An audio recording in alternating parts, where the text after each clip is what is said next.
Kids are cruel. Kids are very, very cruel.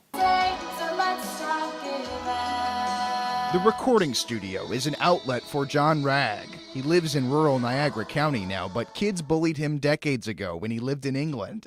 So he decided to make a video. Hi, we're the Rodemeyers from Buffalo, New York. Our son Jamie was bullied relentlessly for many years until he took his own life on September 18th, 2011. Kids are dying because of this. Tim and Tracy Rodemeyer have done a lot of interviews about bullying since their son's suicide 3.5 years ago. He was a freshman at Williamsville North, and his story went worldwide.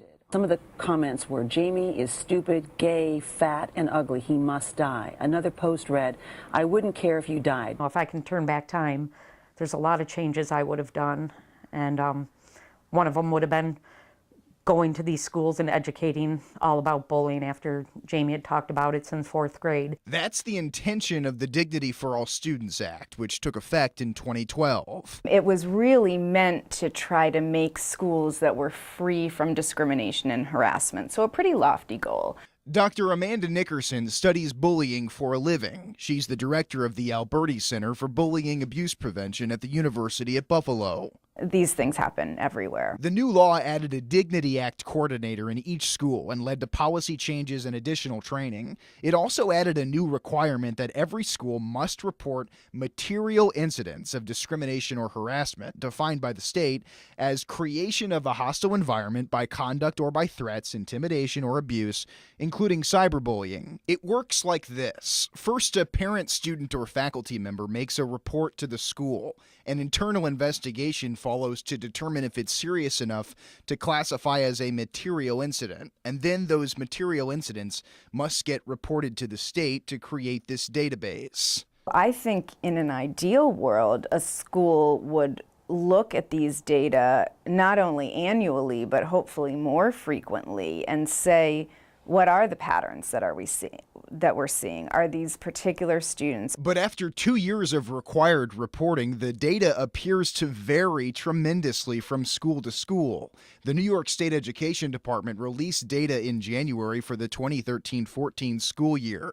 Of the 403 schools listed in the 8 western New York counties, more than a quarter of the schools did not report even a single incident of discrimination or harassment last year under DASA. Statewide, more than half of the schools reported 0 incidents to the state.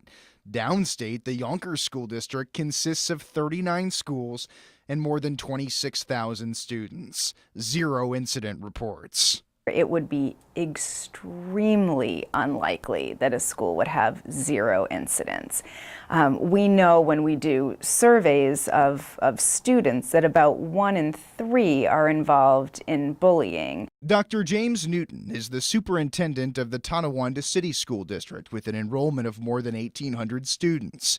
It did not report a single incident under DASA in any of its 4 schools. He claims the district did make 9 reports of harassment without a weapon under a separate state database for violent and disruptive incidents, also known as VADER. When we look at those reports, we're finding that more than a quarter of Western New York schools don't have any DASA reports, and your 4 schools did not have any. Does that seem realistic? We are checking the data because there are some questions in the VADER report that should be carried over into the DASA report. So we're making sure that that did happen. And if it didn't happen, then we have to make sure that that is corrected. Clearly, though, Newton hasn't ignored the issue. Just last week, he ran a bullying prevention program with 40 middle school teachers. The district plans to implement a new anti-bullying initiative in September. When someone is bullying, a lot of times the bystanders will support the bully. Our goal is to make sure that the bystanders will support the victim. But then there's the other end of the spectrum, the schools with the most reports. North Park Academy and the Buffalo Public Schools had the most reports in Western New York last year. In fact, the Buffalo Public Schools overwhelmingly occupy the top of the list.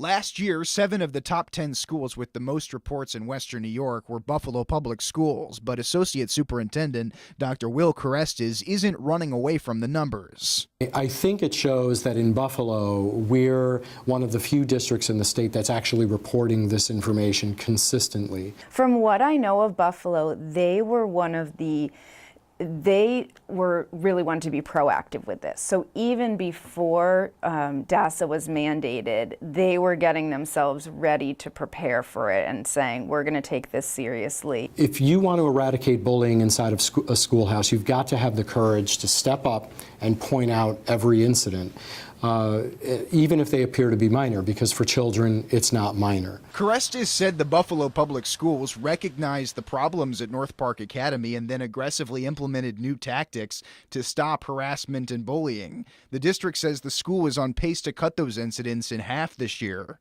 It's obvious from looking at the report that other districts are choosing to not report this information. It's not possible, for example, that you could have an elementary school with 800 kids and have 1 or 2 incidents of bullying in the entire school year. And according to Nickerson, it's not as though this isn't happening in suburban districts. That doesn't really know socioeconomic bounds or urban versus suburban. It happens in all schools, in all communities. The Dignity Act is a good thing. I think it can work, but the school systems are going to have to use it like it's meant to be used. And look at Jamie Rodemeyer. He put up with it for a long, long time. Nobody knew about it. And now, no Jamie. Jamie Rodemeyer, only one example in a world where bullying occurs often. When you look at those prevalence rates and then you look at a report of 0 for incidents of discrimination and harassment, it doesn't make sense. It doesn't add up. Or in the case of many schools, it just adds up to 0.